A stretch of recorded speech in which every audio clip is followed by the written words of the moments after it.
So thrilled to have Professor Rigel Oliveri here today. And she teaches constitutional law, fair housing, employment discrimination, and civil procedure. She's a nationally recognized expert on fair housing law, and her published work has appeared in a number of prestigious journals and been cited by state and federal courts. She's received numerous awards for public service and currently serves as a commissioner for the Columbia Housing Authority. There's something that we talk about a lot here. And on the board of Mid-Missouri Legal Services. Prior to joining the faculty at Mizzou, she was a trial attorney with the U.S. Department of Justice in the Civil Rights Division.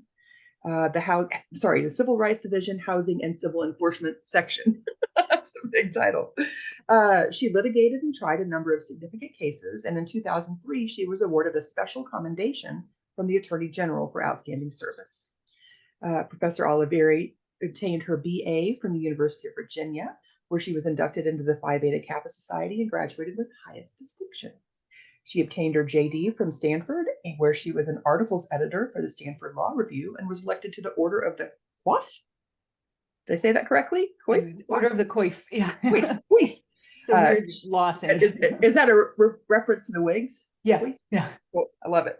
I hope there was wigs in a secret ceremony. She clerked for the Honorable Stephanie K. Seymour of the U.S. Court of Appeals for the 10th Circuit in Tulsa, Oklahoma. And we are just so thrilled to have her here and have her talk to us about all of her interests and what's going on with the Supreme Court lately. So welcome. With that, I'll just hand right over to her. Okay, great. Well, thank you, Sarah, for that introduction, and thank you all for having me today. I am always happy to talk about the Supreme Court. And so what I've done is I've prepared a short slideshow just to help organize my thoughts and provide some visuals for you. So I'm going to go ahead and let me just make sure I'm going to share my screen now and get that going. Give me just a moment.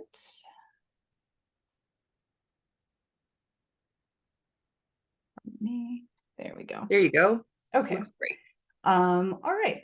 So yeah, what I thought I'd do today is talk about the upcoming Supreme Court term. There is a lot, that one could talk about when we talk about the Supreme Court. The last two terms have been real blockbusters. They've had really significant, social and political issues of abortion, affirmative action. This term doesn't have any of the big kind of hot button social issue cases, but it does have some cases that are of a paramount importance to our everyday lives. Like, in some ways, some of the cases that are going to be heard, in particular, there's one that I'm going to start off with, could change a great deal about the way our government works. So they may not be as sexy as some of the issues from the last couple of years, but they're extremely significant. And so what I've decided to do is talk about three main cases. I'll talk about a few others just briefly, just to mention them. And then I would be very happy to have questions and comments and things like that. But what I thought I'd start with is, let me get my, are some trends. Before we get into the actual decisions themselves, I think it's useful to look at kind of where is the court lately and how is it doing. One of the most interesting trends that's been happening really for the last 10 years or so is that the court is hearing fewer and fewer cases. This graph that I have up here only goes to 2019. If we could add sort of the additional 4 years of cases, to get us up to 2023, we would see this line here dipping down even more. In the court's last term, it just heard 58 cases where it took oral argument and issued a signed opinion. So we'd be kind of down here, and that is the lowest that it has been since before the Civil War. So the court is doing less, and it's not entirely clear why. Certainly the cases that it's hearing are no less important, but the number of cases that it's issuing, of official cases that it's issuing, are much fewer. Now, one of the things that is happening, and you may have heard this term, is that the court has been using what's called its shadow docket more frequently. And the shadow docket is when the court hears cases, usually just in years, decades past, these would be cases that were just sort of uniform procedural issues that would come before the court, like setting a briefing schedule, sort of housekeeping matters that the court wouldn't have to hear a formal argument and take briefing and things like that. So it could just do sort of minor housekeeping business. Well, the court started doing a lot more major business in this way. And so what it means is that the court is issuing things like stays and injunctions of lower court orders, but without taking briefing, without having a hearing, without issuing a signed opinion, just sort of issuing an order that just says, this is what we're doing, but without the kind of opinion that explains its reasoning. So that's been happening more and more. The court has been deciding fairly big cases in this way, and not using its more formal process that has more transparency with briefing, signed opinions, so you can see what each justice thinks and what their reasoning is. So that's one trend that I think is a pretty significant one, that court watchers have been paying attention to.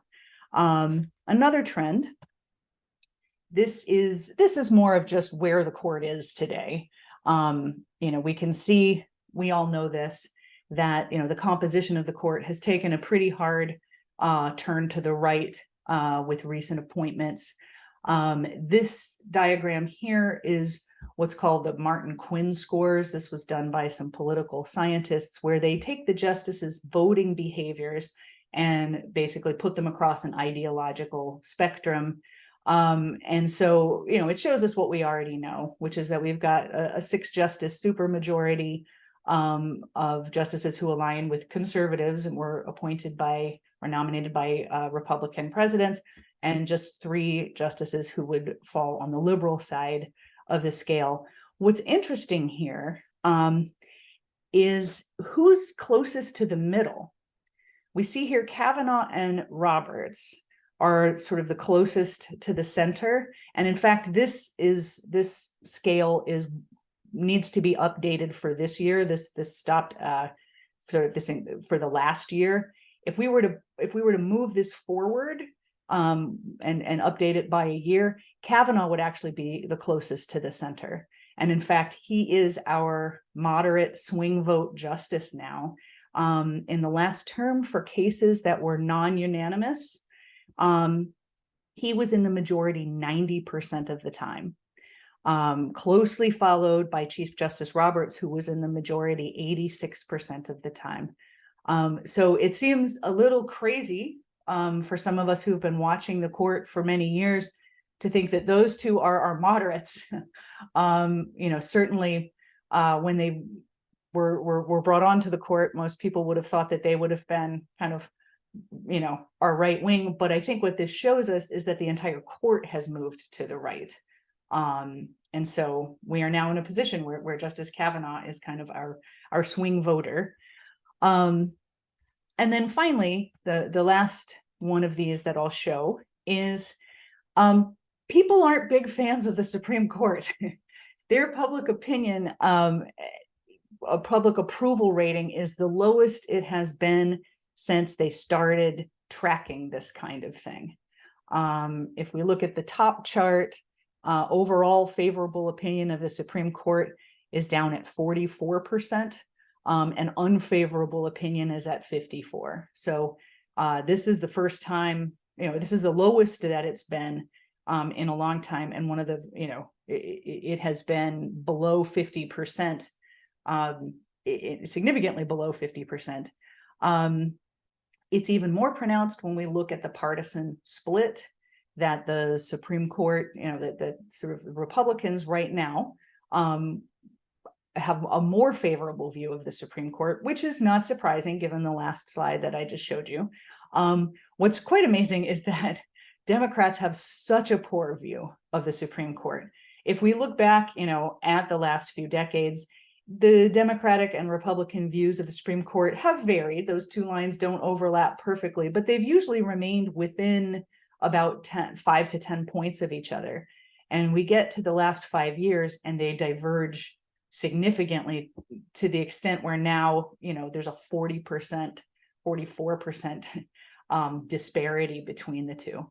Now, what accounts for this? I think we all can figure that out in some ways. The Dobbs opinion was a huge turning point for people's perceptions of the court.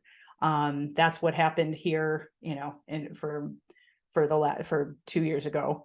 I think also the leak of the Dobbs opinion really didn't put the court in a very good light, caused a lot of people to view it unfavorably. I think in general, the kind of overall partisan the partisanship that seems to have injected itself into the court, that our conservative justices are more conservative and tend to vote more in a block, and our liberal justices are more liberal and vote more in a block, that, putting the highly partisan nature of the confirmation proceedings that put the justices in place has been really ugly. And I think it's caused the whole court to be fairly tainted. And then, add in the ethics scandals and questions, and the reluctance of the court to adopt any sort of system to police itself when it comes to ethics and financial improprieties and disclosures and things like that. So I think all of those things have mixed together to cause the court to really suffer a crisis of confidence right now. It has been said that the Supreme Court really relies on the confidence of people to believe that its opinions are correct and should carry weight and be enforced. And we're at a point now where a majority of people don't believe that or have that kind of confidence in the court. So it will be interesting to see what happens, as the court moves forward in terms of public opinion and what changes might be made. All right, so those are just some overall trends to think about as we look into the cases today. The first case that I want to talk about, and this is really the one that I was referring to earlier. This is the biggest case that the court is going to hear this term, and really has the potential to affect our government in pretty profound ways. It comes to us from a fairly unexciting set of facts, which is herring fishermen. So the issue is whether the National Marine Fisheries Service, which is a federal agency that regulates commercial fishing vessels, can compel those vessels to pay for compliance monitors who have to ride on board those vessels and make sure that they're complying with federal regulations. Okay, why is the Supreme Court hearing this issue about who pays for the compliance monitors to ride on fishing vessels?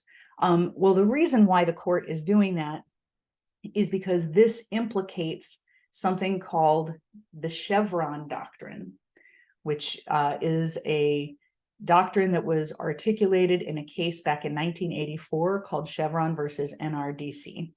So the actual issue that the Supreme Court has granted cert on and is going to be deciding is, should it keep this doctrine?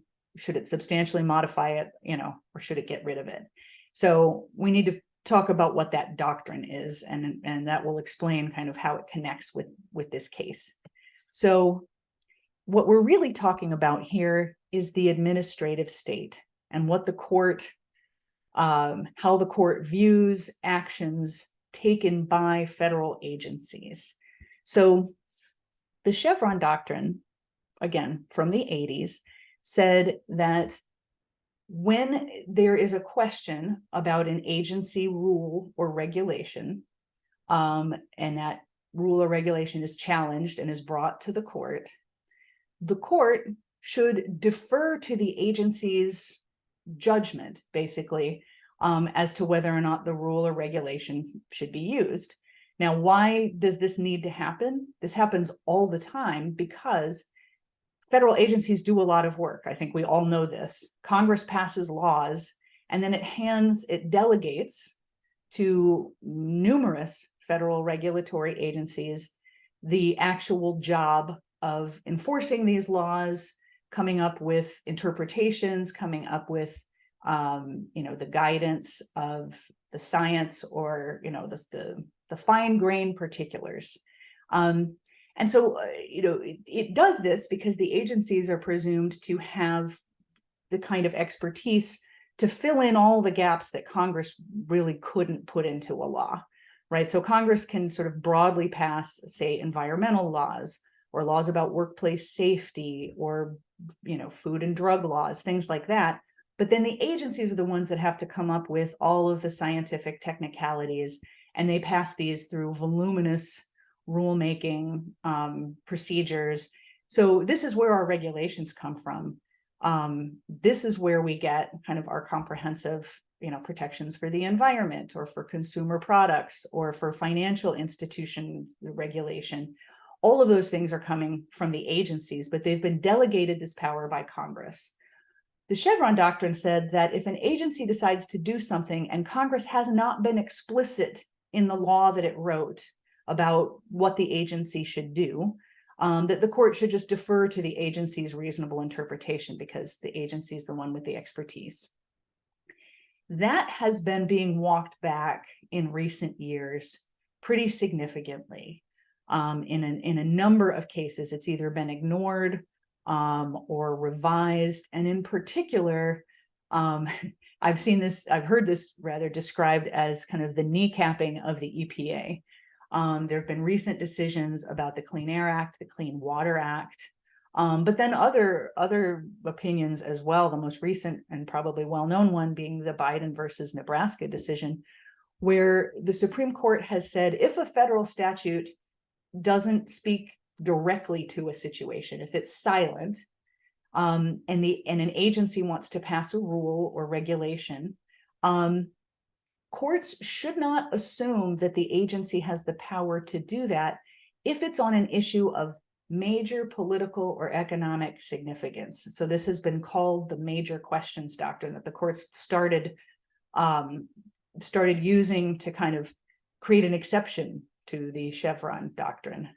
So what this means is the court will second guess agency actions, will do things like, tell the EPA that its regulation about coal-fired power plants can't be put into place because Congress wasn't specific enough about the precise nature of the regulation that the agency was trying to take on. We saw cases, for example, the Alabama Association of Realtors versus DHHS, and NFIB versus OSHA. Sorry, these are lots of alphabet soup of agencies, but those were cases about COVID measures, measures that federal agencies were recommending to be taken in by workplaces and by landlords because of the COVID epidemic, and they were struck down because their Congress hadn't given clear enough guidance to the agencies, and the court said, we're not just going to defer to these agencies' views. So, this is a big deal, because really most of the law that affects us in our daily lives is regulation. And most of that is coming from agencies who have, career civil servants and experts who come up with voluminous regulations. Now, conservatives would say this is a bad system, that these are unelected bureaucrats who are, invading our lives through regulation, and we need a political accountability, that if Congress really wants all of this to happen, it needs to be clear and explicit about it.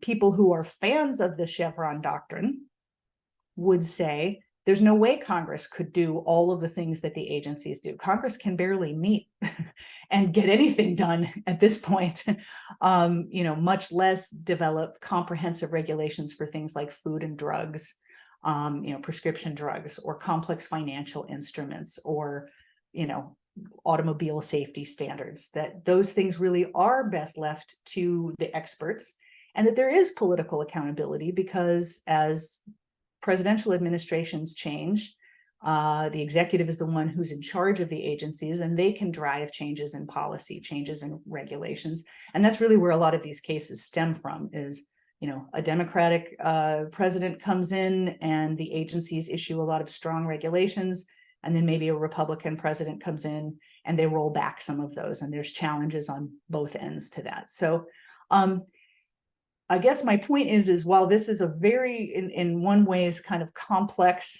and insider baseball sounding dispute about sort of one doctrine versus another doctrine, it has the potential to profoundly affect the way our government works.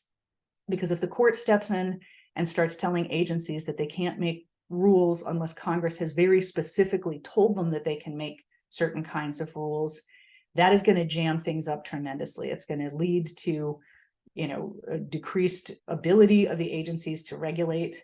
It's going to lead to a lot more challenges in court. And it's really inviting, the judiciary to step in and make these calls about whether certain regulations should be allowed or not, which just injects a whole different kind of layer to the way the administrative state has been operating for the last 40 years. So this is the one to watch. This is the blockbuster one, even though it's not as kind of exciting as some of the previous topics. All right, I'm going to move on to our next case. This is a Second Amendment case, United States versus Rahimi. The issue in this case is there is a federal law, Section 922G8 of the Federal Criminal Code, that prohibits someone who is the subject of a domestic violence restraining order from possessing a firearm while the order is in place. It is being challenged as a violation of the Second Amendment by a person who I think everyone would agree should not be possessing a firearm. Rahimi was, he assaulted his girlfriend, threatened to shoot her. She got a restraining order against him. In the meantime, he was involved in, I think, 5 shootings in 4 months. A series of unrelated shootings. When the police came to search his residence, they found a number of guns and this restraining order, which showed he shouldn't have been able to have these guns. They charged him with possessing the guns in violation of the statute, and he challenged it. Now, the Fifth Circuit Court of Appeals, which heard his case, struck down the law that would prohibit him from having from possessing guns. So as it stands now, that law has been struck down. Why would the Fifth Circuit Court of Appeals do this? Because I think many people would agree this sounds like a pretty sensible law. If someone has an active restraining order against them for violence against a partner, that, for while that order is in place, that the person shouldn't have possession of a gun. To understand why why the Fifth Circuit struck down the law, and what the view of the Second Amendment is, we have to look at a case that came down in 2022. This was a case called New York State Pistol and Rifle Association versus Boone. This case was a challenge to New York's handgun licensing system, and it struck it down. What was significant about this case, though, was that the court articulated a whole new way of looking at Second Amendment challenges. The actual personal right to own a firearm has only been in place since 2010, 2008, and 2010, were when the court kind of articulated that individuals have a right to possess a firearm in the first place. So there wasn't a whole lot of law explaining what standards should be used for gun control legislation for deciding whether it violated, excuse me, the Second Amendment or not. Boone answered that question. Most of the lower courts had been using what sometimes gets called as intermediate scrutiny when they'd look at gun control laws. They'd say, what kind of law is it? How strict is it? How well does it serve the purpose of public safety? Is it a reasonable measure? that doesn't intrude too deeply into the right to possess a firearm, but it accomplishes the goals of public safety. And if that's the case, the law would generally be upheld. So there'd be like a balancing. Boone said that's not the way to look at these issues. Instead, we must analyze the law as to whether or not it has a historical analog to laws that were in place at the time the Second Amendment was ratified in 1791, or at the time the 14th Amendment applied the Bill of Rights to the states in 1868. So this is a really backwards looking approach. It says courts have to basically become historians and figure out, was there a law like this? Was there a law similar to the Domestic Violence Protection Order law in place in 1868? I think everyone agrees that that is an impossible task.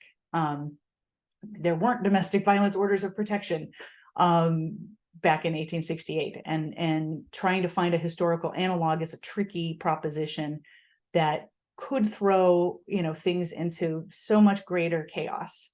That's really what a lot of critics of the Boone decision said, is if we've got to go back and dig through the historical records, which I think we all know sometimes history is contested. Sometimes we don't have one set view of history. How to interpret that history, that's normally not something that courts are really good at, but that is the task that the court has set for itself in the Boone case. So the question becomes now in Rahimi, how is the court going to do that? How will it possibly figure out what the historical analogs are to a domestic violence order of protection, from 1868? So it's a really weird standard that the court has set for us. And what I think will be interesting about this case is to see how the court takes that standard that it created and implements it in a situation where, I think there's almost universal agreement that this guy should not have been able to have all the guns that he had under the circumstances that he had them. And even some of the more conservative justices have made comments about that some of these laws are pretty sensible, but it doesn't look like sensibility is the yardstick that the court is using anymore. It looks like it's using this historical test. So it'll be interesting to see how the court manages to apply the test that it has set out for itself. Okay, the last big case I want to talk about is Alexander versus South Carolina NAACP. This is one of the many, many challenges that have been brought to congressional redistricting maps that were done after the 2020 census in states that are in what we would call the Deep South, most particularly. There was one last term about Alabama's maps. There's challenges being brought to maps in Georgia, North Carolina, but South Carolina is the one that is before the court now. And the question is, when South Carolina redrew its maps, did it do so in a manner that was a racial gerrymander that would violate the concept of equal protection in our Constitution?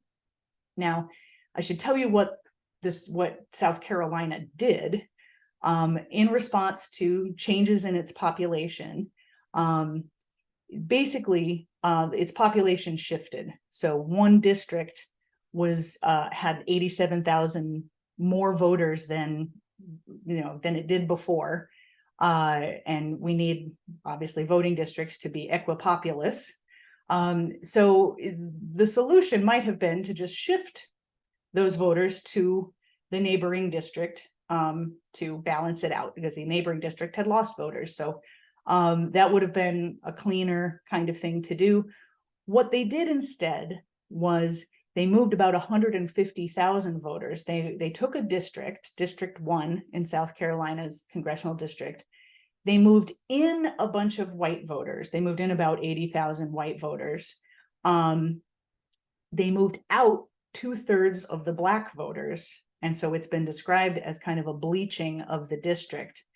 They did this and the state's cartographer was pretty explicit that he was trying to keep the number of Black voters in District 1 at 17%, because at that percentage, District 1 would not be a competitive district for Republicans.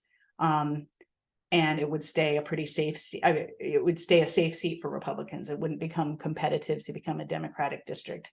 Now, that sounds like racial gerrymandering, but what the state's argument was that it wasn't racial, it was political.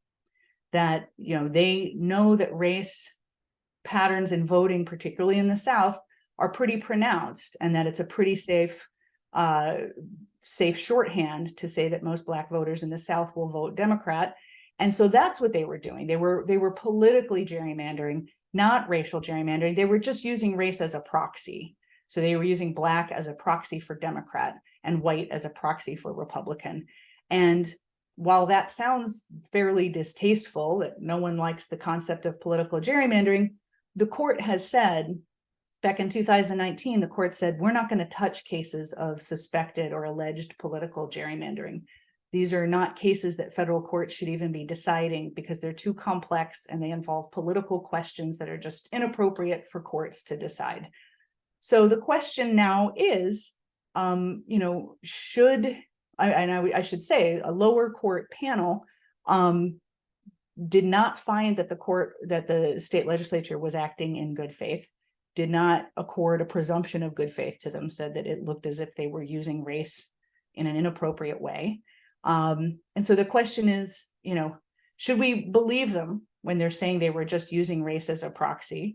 And even if we do believe them, that they weren't trying to be sort of racial, they were trying to be political, is that inappropriate from an equal protection standpoint? Does that offend our notions that the government shouldn't be using things like race to dictate who gets to be in which district?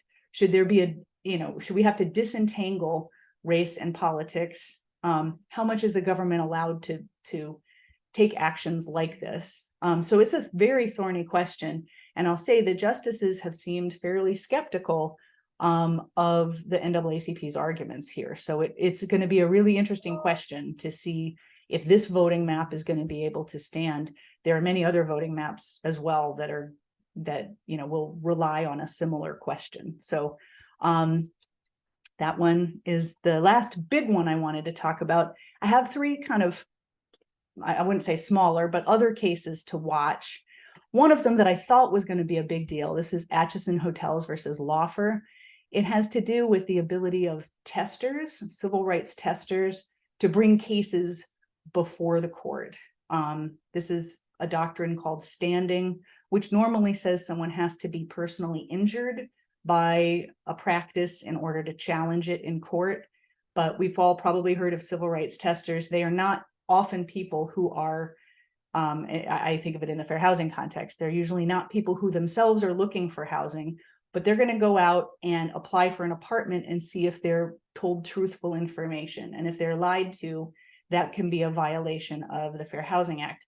Here it was a tester who was testing out hotel websites for their compliance with the ADA.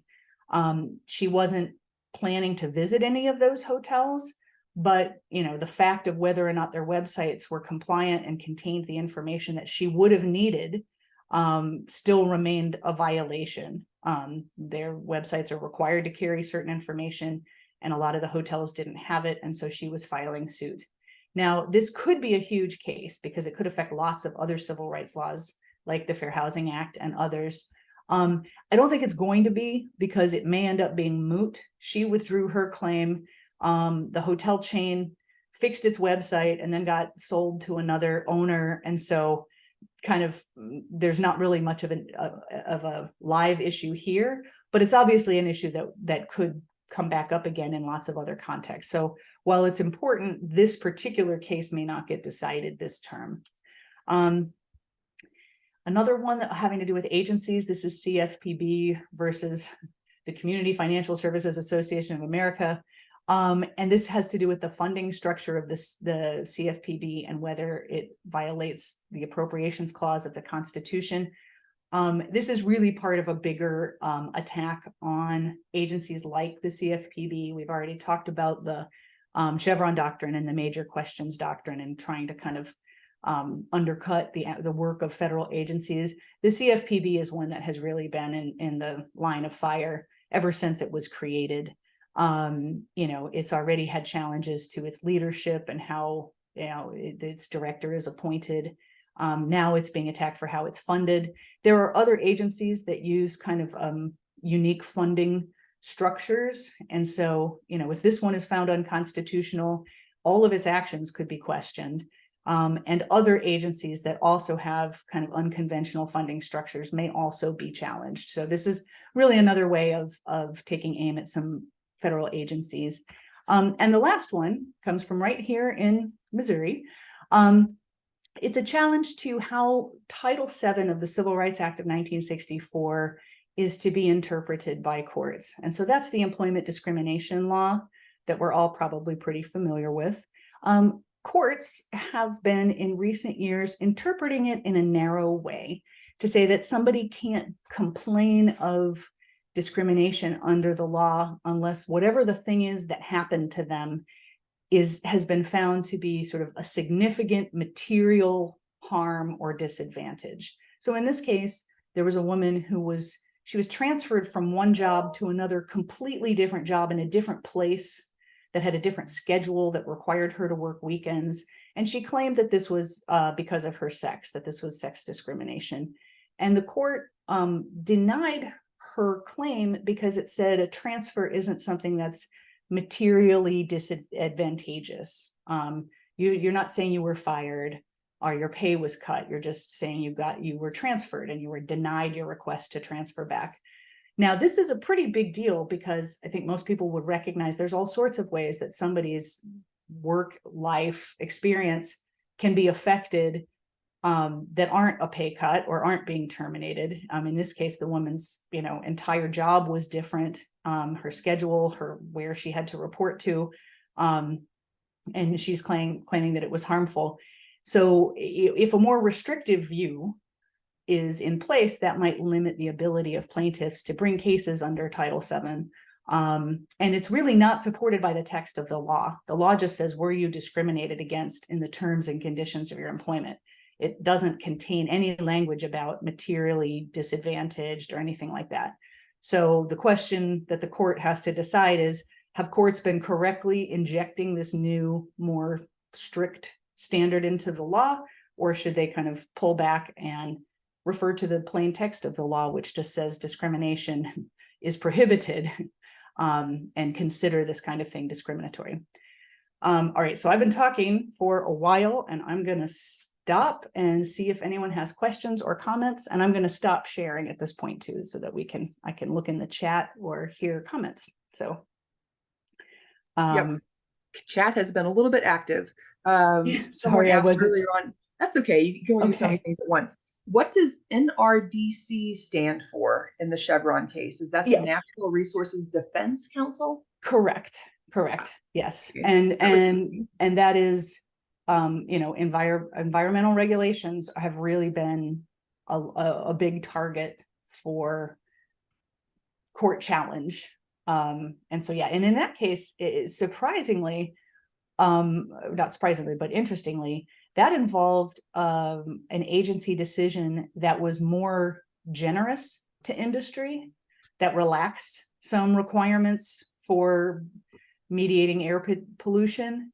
So when that case came down, that was viewed as kind of a win, or a loss to the agency in some ways, or not the agency, but a win for industry and kind of a loss for people who cared about the environment. And it's because in the 80s, it was the Reagan administration administering the law. So they loosened it. Often the challenges are from a different direction. It's the agency's trying to tighten the law and it's challenged by industry. So it can play out in either way. Great.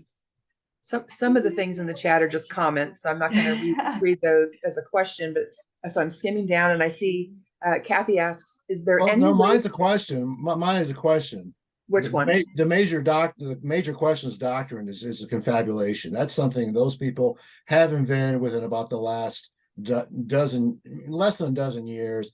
Came out of crackpot law school journals. That it's again a case of them betraying everything about balls and strikes. So the professor should know I'm a law school dropout who had 3 semesters of classes with Carl Esbeck. Oh my goodness. Ha I took over for him. I took his when I taught the same classes that he did. So yeah, no, the major questions doctrine, I think it was Justice Kagan calls it the made up major questions doctrine. And in her opinions, she's like, this isn't real. You've made it up. Now, in some ways, the Chevron doctrine was also made up, right? It was something that the court came up with to handle this kind of situation of agencies filling in the gaps of legislation. But yeah, the major questions doctrine was something that's been kind of percolating up through, conservative legal scholars. It's their new rhetoric for going against the New Deal. These people are still fighting FDR. Yeah, I mean, it's a taking the administrative state down several pegs, I think is the goal. I've listened to the proponents of the major questions doctrine and some of the people who have been representing the clients in some of these cases talking about it pretty clearly, saying, there's too many regulations and this is a way to get rid of them, and return the power, back to the elected officials in Congress. But of course, the elected officials in Congress delegated the power over to the agencies. It's not like Congress, wants to be dealing with all of these issues. So it's and it's not like, unelected members of the judiciary are great at stepping in and evaluating, the Clean Water Act and, kind of specific questions about how groundwater should be regulated and things like that. So it's a real separation of powers mess. And like I said, if this decision goes in favor of industry, I don't know what happens to our government. That's very depressing. Very depressing. Let's see. And then I'd gotten down to Kathy. She asked, is there any way to challenge the historical requirement that the court is now using, as in the Boone case? So it's so new, like, and I mean, it took a lot of people by surprise because it's just a very different way. The court doesn't look at, any other Bill of Rights that this way, right? I mean, for the First Amendment, the court doesn't say, well, is this the kind of regulation that would have existed back in 1791? The court does like a balancing act that says, well, how restrictive is this, and what kind of it, and does it serve a purpose? So this is the only law, or I mean, the only right in the Bill of Rights that has this weird historical way of analysis, and it's very new. So it's a year old, and so right now that's the law. That's the way the court is supposed to approach these cases, and the way states are supposed to approach them when they're coming up with gun control laws. They're supposed to figure out what was standard practice in 1868. And what's really frustrating is that, many laws that would have take guns away from people who say are felons, or, subject to restraining orders, came into place in the teens, 20s, 30s. So they're old. They're not brand new, kind of strange, new developments. They're things that have been fairly standard for a long time, but are they old enough? And that's kind of the question, that is the court really going to make us go back to 1868? That just seems preposterous. As one of the other commenters say, women couldn't even vote back then. There weren't domestic violence protective orders. Like, there was none of this existed. So it does seem unworkable. Yes, the CFPB is the agency that Elizabeth Warren dreamed into existence. And it's pretty much been under fire ever since. And then the last one I see, although somebody jump in after this if I missed one, is Peter's question, who says, we're hearing a lot about Leonard Leo and the Federalist Society. Are there any cases this year with his mark on them? I don't know how to say that word. So, I mean, I think the Loper Bright case has, I don't know, I couldn't say specifically where the where the connections are. But I know that's one that the Federalist Society has been very involved in. It's all of a piece. All of those cases that I had on that slide about the EPA and Biden versus Nebraska, all of those have a common origin where they came they were dreamed up by the Federalist Society, litigated by lawyers who are affiliated with them. So it's a common thread. Great. And then I wasn't paying close enough attention to know who was first. So scholars, one of you has a question, and then Tillman. Okay, this is the question that I have. Thank you for being here. This is a fascinating topic of the judiciary in general. But there have been some lower court determinations when it comes to gerrymandering, most recently in Alabama, and the most recent one, I guess, was in Georgia. And I'm kind of interested as to what extent do the lower court decisions affect higher court decisions when it comes to some of these topics? Is there such a thing that exists anymore as stare decisis, or has that just been thrown out with the bathwater along with the baby? Yeah. So how does gerrymandering affect some of the higher court decisions, and do they rely on that? Is there much bleed over to that kind of thing, or are they totally independent? They are. So, when the Supreme Court, so if, for example, in the South Carolina case, there was a 3-week trial that lower court judges, it was a 3-judge panel because that's how challenges to voting practices have to work. So they were the ones hearing the evidence, listening to the cartographer testify, looking at the maps and the different alternates and stuff.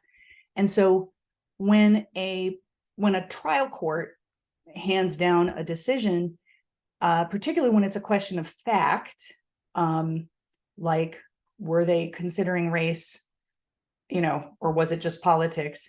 The Supreme Court is supposed to be deferential to those findings.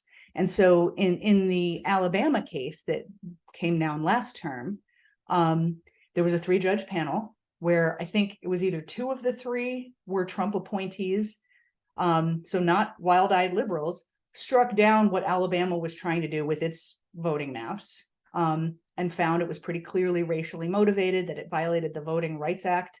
And the Supreme Court sort of had to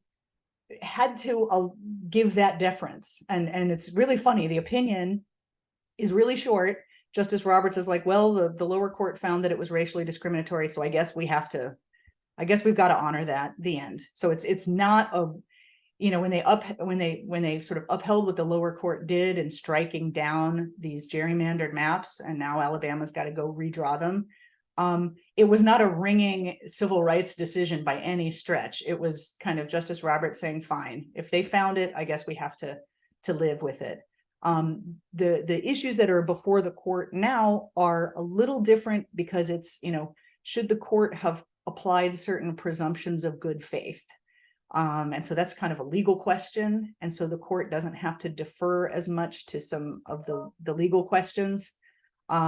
But the fact remains that the best analyzers of this are the trial court judges who hear the facts in the first place, hear the witness testimony and all of that. The court is supposed to defer to them on issues of fact. It does not have to defer to them on issues of law. But we are seeing a lot of these maps being struck down by district courts, many of whom are, panels of fairly conservative judges. So it's an interesting pattern. That answered it. Herb, did you want to ask your question? Relating to the Second Amendment case, first, a quick background question of you, and then the question. You went to UVA. Are you a Virginian? Are you a Northern Virginian? I'm a Virginian. I'm a Charlottesvillian. I actually grew up in Charlottesville. Okay. Yeah. Well, you may not know then that for all of your lifetime and for most of mine, I used to like to go to the Supreme Court on oral argument days as a teenager for entertainment, and from Ireland. We have been prohibited from carrying a loaded firearm into an open meeting of the U.S. Supreme Court. I think that only dates from about 1950, being explicit. Now, was there an analog in 1791 that would prohibit carrying a firearm into the Supreme Court? And could we test that? That is, I'm going to bet there was not an analog, because I feel like that was pretty commonplace. And that is a really interesting question. Yeah. What would they say about that? Yeah, I mean, I honestly, the state of gun control throughout the last 250 years is I mean, it's widely varied. You know, lots of different places did different things. It's not like it's an easy question that you can just kind of do a Google search and find. The historical record is really complicated in a lot of places, and it's, you know, historians will tell you there's not usually one right answer. There's lots of interpretations. So, and it's inherently backward looking what the court has done. So that doesn't leave room for any new innovations or realizations about human behavior, technology. It's a very frustrating standard to try to apply. Let me grab a couple of these questions out of the chat, and then we'll go back to Dave. As a constitutional lawyer, can you tell us about the Jesus Osete, I may be saying that wrong, their appearance before the Supreme Court in 2022, since he's now running for a local judgeship? Okay, I have to confess, I need to be reminded as to who he is. Is he an advocate, or is he He was the Deputy Solicitor General for the state of Missouri at that time. Okay. Was he arguing? He was arguing Biden for, he was arguing that we didn't need these mandates for COVID vaccine. Oh, right. Okay. Yeah. So I guess none of that would disqualify him from serving as a judge. I mean, he would have to recuse himself from any case that was about specific issues that he had already litigated, but nothing would prevent him from serving if he is elected. Dave Taylor threw a link in the chat. What I'm guessing is going to be people who contributed to his race, his campaign. Let's see. And then the other one in the chat is from Kathy are you aware of a case that will impact the amount of taxes big businesses or corporations will pay? I got an email that alleges Justice Alito owns several stocks and companies that will have cases before the court, and that he has not been recusing himself. Yeah, and this is, I think all of these regulatory cases are cases that industry cares about. So the CFPB and the regulation of financial, actors, any regulations under really any of the other agencies, every company, every big business wants less of those. So, in some ways, every case that involves the administrative state is going to be one that's going to affect, profits and actions for industry. So I don't know that it's specific to the taxes they pay. I think it's more, do they have to adhere to regulations that might be expensive and that they don't want to do? Or will they be able to operate more profitably because they don't have to worry about, X, Y, and Z regulations. As far as the stock ownership, I mean, the Supreme Court is kind of an ethical mess right now. It used to be the case that justices would always recuse themselves if there was even a question of a shadow of a conflict. Chevron itself, Justice Sandra Day O'Connor was on the court then. She recused herself because after they'd heard argument, but before their opinion got released, she inherited some stock that one of the companies would have been affected by and took herself off. So it's really, it's the honor system, right? The justices themselves have to decide, oh, I shouldn't hear this. Nothing is forcing them to recuse themselves. It's all supposed to be because they think it's the right thing to do.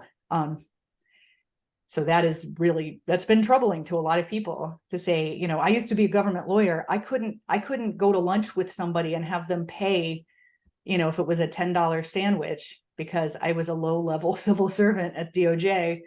You know, it is, I think everyone recognizes that it's pretty unseemly for Supreme Court justices to be kind of doing some of the things that it's now been shown that they've been doing. Yeah, and very clearly doing. Dave Rapel, question? Just back in the context of the absurdity of looking for historical analogs to make laws, you know, for my own reason, I dig around enough to know there have been communities that have required firearms to be open carried because that is what gave them their security. You know who's got guns and who doesn't. And there have been communities that have required everyone to conceal their firearms because that's what made those people secure in their communities. That is the American historical record. And also as someone who grew up watching things like Bat Masterson, and I've seen all the versions of Gunfight at the OK Corral, we all know that the sheriff can take guns from people. Always has been allowed to do that. Yeah, and I mean, one of the really interesting things that I think has been injected into this, the case in 2010 that said that there's an individual right to have a firearm in your home, was called McDonald versus Chicago. And it was brought by on behalf of a Black plaintiff who said, you know, gun restrictions have historically been used in racist ways to you know, prevent Black people from having guns. And so, you know, the historical analog there was a bad one, and that needed to be kind of litigated, you know, which I don't think anybody thought that Chicago was being racist when it was trying to restrict handgun ownership. But they very deliberately brought that issue to play to call up kind of historical wrongs. It's really interesting and weird how that would fit in with what the court is approach now. But that was a litigation approach that was taken. Yeah, figuring out what used to happen with respect to law enforcement and gun control in times, you know, before there really were organized police departments. Just doesn't make a lot of sense. Yeah. Yeah, I mean, really, prior to like the turn of the last century, there weren't even a lot of organized, you know, professional law enforcement organizations. It was pretty seat of the pants. Sheriff does what the sheriff wants to do. So, yeah. And I point out that it was also true that way back then, guns were a means of survival for a lot of people because people still relied on hunting, especially in rural areas, for their living. Well, the percentage of people who live off the land in that way is tiny now. I mean, we've urbanized since then. So applying those rules doesn't make any sense at all to me. Yeah. Grabbing one from the chat from Elena, who asks, with regard to the Second Amendment cases, what is the relevance of the 1868 date? Is it to give less weight to the Old West laws from the 1880s? Mm-hmm. So 1868 was the date of the ratification of the 14th Amendment. And what the 14th Amendment did, and it didn't, there's a lot of legal complexities to this, but in essence, what the 14th Amendment did was it applied the Bill of Rights to the states. So it said, you know, states can't deprive people of fundamental rights and equal protection. And it took a little while to get that sorted out, what that meant, but eventually what kind of was settled on. And for the Second Amendment, it took until 2008 for the Supreme Court to say that means the Second Amendment applies to the states. Prior to that, it was the Bill of Rights really only applied to the federal government. So if you had a First Amendment claim or a Second Amendment claim, it could only be brought to challenge federal action, not what the states were doing. And And it wasn't until the 14th Amendment very specifically said states cannot deprive people of their rights that the states started having to be constitutionally accountable as well. So that's the significance of the date. That's when the 14th Amendment passed, that says no state shall deprive people of due process, equal protection, etc. And of course, that was passed after the Civil War, because states were routinely depriving people of their rights in all sorts of ways before that and after. It took a long time, you know, for any of those protections to become meaningful. Thanks. It's a little after 1, so we want to make sure and let Dr. Oliveri get back to her life. So let's let David Leuthold's question be the last one, unless someone's just really got a burning question. This will be the last one, and then we'll let her get back to her life, and we'll do our short business meeting. David? You started by noting the 6-3 division of the court. Was there any indication in the oral arguments that any of these cases would be decided by anything other than the 6-3 decision that you noted earlier? The one thing that I would say is that I think with the Rahimi case, the Second Amendment case, even the conservative justices have seemed to recognize that this kind of law is one that makes a lot of sense.